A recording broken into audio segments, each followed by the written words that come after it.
అందరికీ నమస్కారం. పిఠాపురం కాన్స్టిట్యున్సీలో వర్మలో వేడి తగ్గలేదా?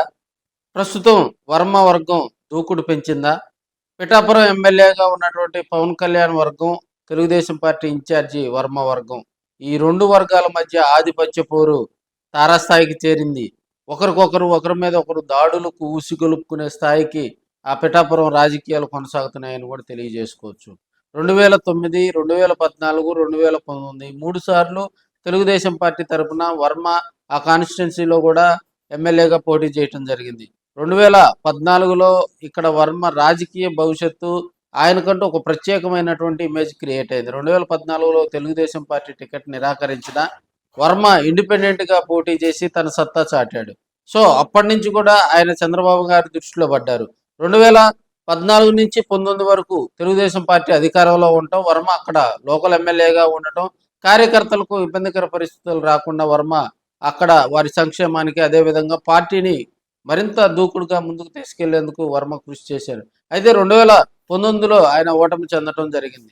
2024 ఎన్నికల్లో మళ్ళీ 2019 నుంచి 2024 వరకు వర్మ మరి పిఠాపురం కాన్స్టిట్యున్సీలో కూడా అక్కడ ఉన్నటువంటి కార్యకర్తలు, నాయకులకు ఇబ్బందికర పరిస్థితులు వచ్చిన వారికి అండగా ఉంటూ మరి ముందుకు వెళ్తున్న వేళ అనూహ్యంగా జనసేనతో పొత్తులో మరి వర్మకు టికెట్ నిరాకరించడం జరిగింది. పవన్ కళ్యాణ్కి అక్కడ సీట్ ఇవ్వడం జరిగింది. పవన్ కళ్యాణ్ గారి గెలుపులో వర్మ కృషి చేశారని బాహటంగానే అక్కడ ఉన్నటువంటి జనసేనలో ఉన్నటువంటి ఒక వర్గం చెప్తా ఉన్నారు.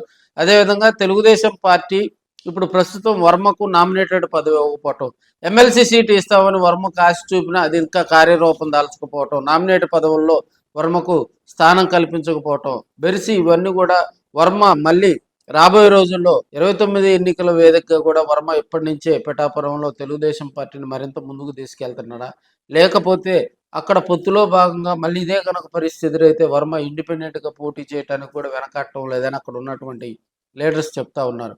పిఠాపురంలో జనసేన ప్లేనరీ సమావేశాలు జరపటం, మరి వర్మను ట్రోల్ చేస్తూ అక్కడ ఉన్నటువంటి మరి జనసేన నాయకులు, కార్యకర్తలు, అక్కడికి వచ్చినటువంటి నాయకులు కూడా వర్మ మీద, నాగబాబు గారు కానీ జనసేనలో ఉన్నటువంటి కొంతమంది అధినాయకత్వం అంతా కూడా వర్మ మీద విమర్శలు చేసిన సందర్భం.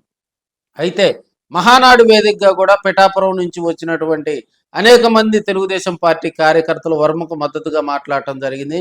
ఈసారి ఎన్నికల్లో వర్మ గెలుస్తారని, ఈసారి ఎన్నికల్లో వర్మ పోటీ చేస్తారని, వర్మను కాదని పిఠాపురం కాన్స్టిట్యున్సీలో ఏ ఒక్క పని కూడా జరగదని, వర్మకు పిఠాపురంలో ఒక బ్రాండ్ ఉందని మరి మహానాడు వేదికగా కూడా అక్కడ ఉన్నటువంటి తెలుగుదేశం పార్టీ నాయకులు, పిఠాపురం నుంచి వచ్చినటువంటి కాన్స్టిట్యున్సీ నుంచి భారీగా జనసందోహం మరి అక్కడ మీడియాతో మాట్లాడటం, వర్మకు ఒక హైప్ క్రియేట్ చేయడంతో మరి జనసేనలో ఉన్నటువంటి ఒక వర్గం అయితే డేలా పడతా ఉంది.